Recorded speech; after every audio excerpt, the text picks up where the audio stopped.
کتاب تلاوت ہے، دیگر مذاہب کی جو بکس ہیں وہ کتاب تلاوت نہیں ہے، وہ ایسے ہی ہے جیسے کہ لاء کی کتابیں الماری میں پڑی ہوتی ہیں، جب ضرورت پڑی تو وہ کتاب دیکھ کر مسئلہ حل کر لیا جاتا ہے۔ قرآن کتاب تلاوت ہے، اسی وجہ سے اس کی تلاوت پر اجر و ثواب ہے۔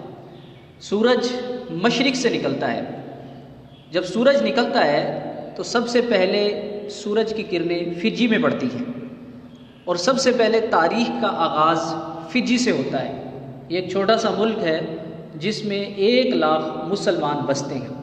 فجی میں جب نماز فجر کا وقت ہوتا ہے تو قرآن کی تلاوت شروع ہو جاتی ہے، مساجد میں، مکاتب میں، مدارس میں۔ اس کے بعد آسٹریلیا کے اندر فجر کا وقت ہوتا ہے، آسٹریلیا کے اندر 5,00,000 مسلمان بستے ہیں، وہاں قرآن کی تلاوت شروع ہو جاتی ہے۔ اس کے بعد انڈونیشیا میں فجر کا وقت شروع ہوتا ہے، اس کے بعد ملیشیا میں، اس کے بعد بنگلہ دیش میں، پھر انڈیا میں، پھر پاکستان میں فجر کا وقت شروع ہوتا ہے۔ جب پاکستان کے مسلمان فجر کی نماز پڑھ رہے ہوتے ہیں، عین اسی وقت فجی کے مسلمان ظہر کی نماز پڑھ رہے ہوتے ہیں، اور ظہر کی نماز کے بعد مساجد میں، مدارس میں، مکاتب میں قرآن کی تلاوت جاری رہتی ہے۔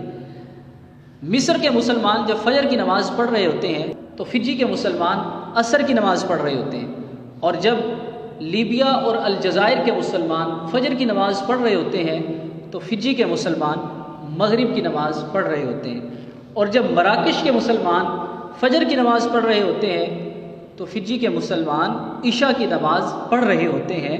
تو قرآن کی تلاوت 24 گھنٹے جو ہے پوری دنیا میں جاری و ساری رہتی ہے۔